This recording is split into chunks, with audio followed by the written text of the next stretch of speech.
Hello, I'm Jivan, and this sure is an intro. Recently, I participated in the GMTK Game Jam. Check out the video I made on that after this one, in which you had to make a game in 96 hours following the theme built to scale. Kind of an exposition dump, I know, but what's really important is that a lot of games got made, and I got to play a lot of them. 56 games to be exact.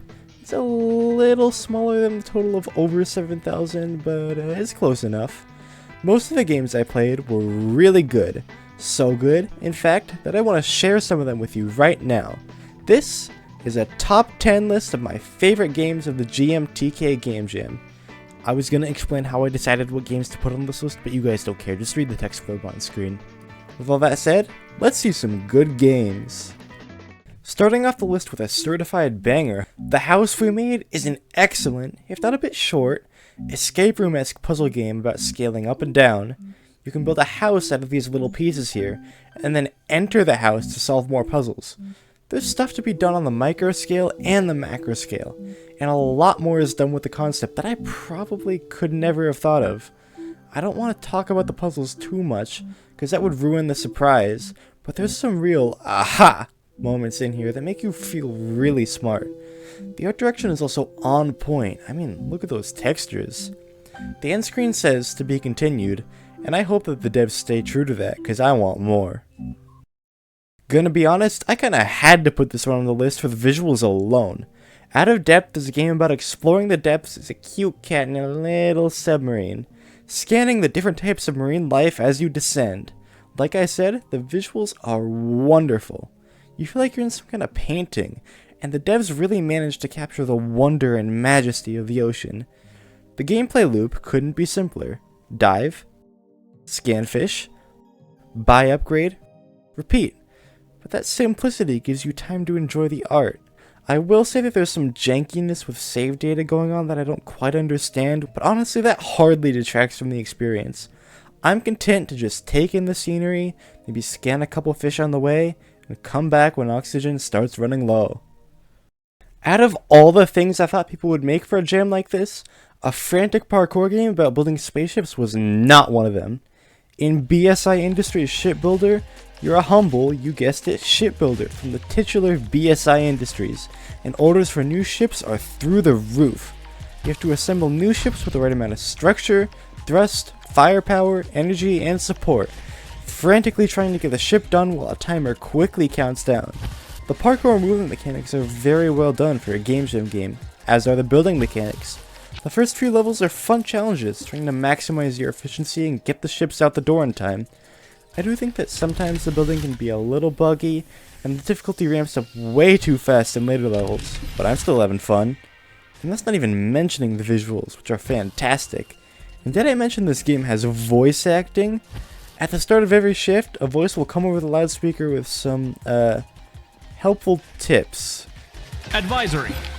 Report any suspected union activity to your supervisor. Failure to do so will result in your immediate termination.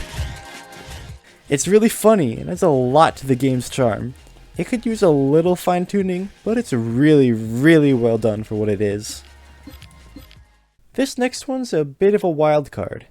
Pinnacle, by most accounts, should not be on this list. It's a rage game, akin to a difficult game about climbing, that imitates those rock climbing walls you probably fell off as a kid. The controls are somewhat frustrating, using the left and right mouse buttons to grab with your left and right hands, and pretty much everything about the game is at least a little bit janky and unpolished. That being said, I had a wonderful time with it. The old-looking graphics and chill music give it a very nostalgic vibe, and it's a nice contrast to the tough gameplay. Said gameplay actually strikes a really good balance between difficulty and fun, which is exactly what you want out of a rage game. Pinnacle isn't a game for everyone, and I really can't even say I recommend it, but this game spoke to me in a way that not very many games have. One of the comments on this next game's itch page is, "On God, this was gas." That's pretty much how I feel about Tiny Technician. You play as a tiny robot fixing appliances from the inside. This game is great. The main mechanic of this game is teleportation. The little robot guy can teleport to anywhere within his line of sight. but it can only teleport a limited number of times per level. I know it's probably been done before, but I'll be darned if I didn't have a good time. There's a surprisingly large amount of mechanics packed in for such a short development time, and it keeps things interesting throughout the game's 21 levels. We've got switches, spikes, recharges, gates, teleporters, reflective surfaces, and more. Each level feels different from the last, but it's still familiar enough that I never felt stuck. Great puzzles, lots of variety, would recommend.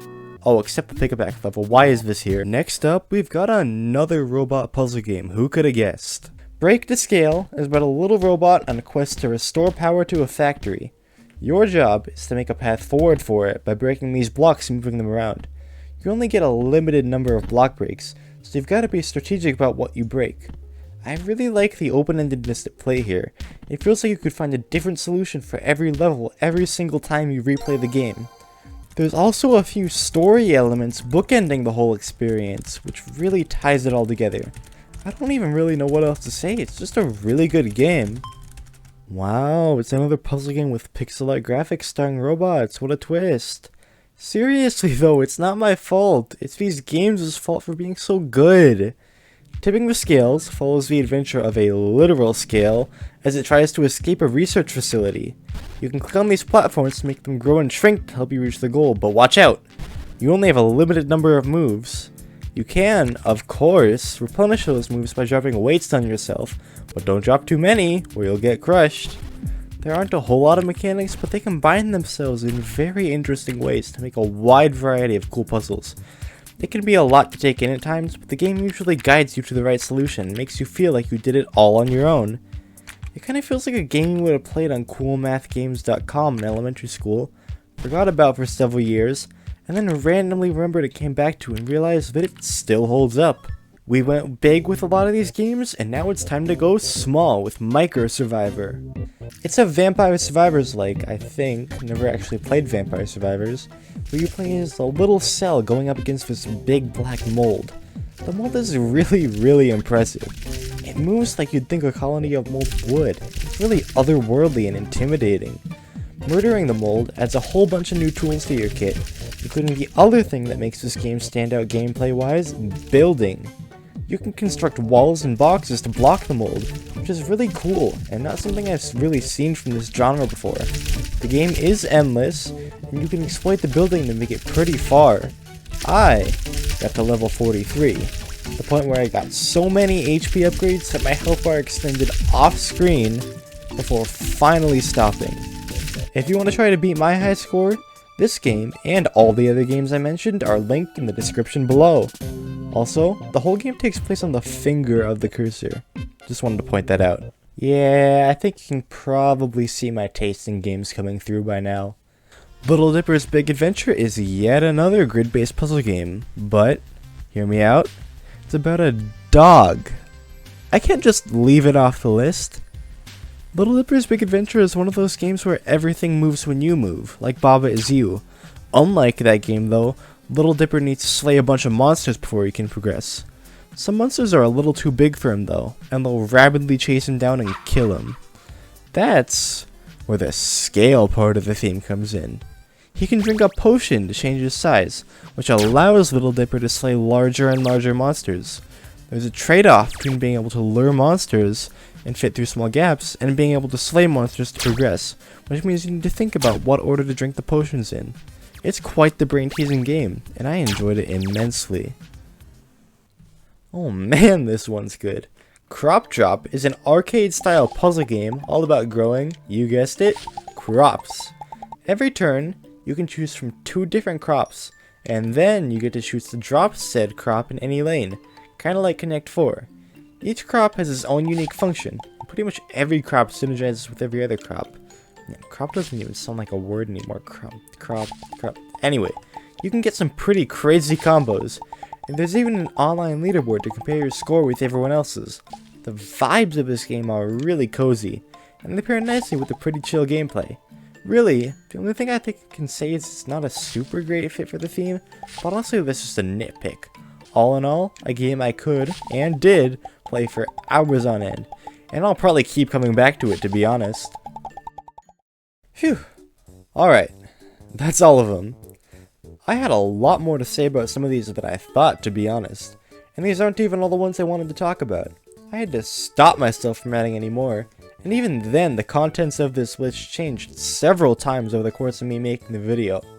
Almost all of the games I played were certified bangers, and the talent on display here is kind of insane.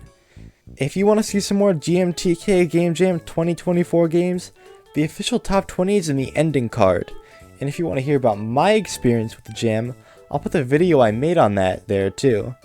If you've got a GMTK Game Jam 2024 submission you'd like me to play, drop the game in the comments and I'll try it out. My name is Drevon, and this is seriously the last time I'm talking about this jam. It's been over for like a month now, and everyone except me has moved on. I don't even know if anyone cares anymore. Who is this video even for?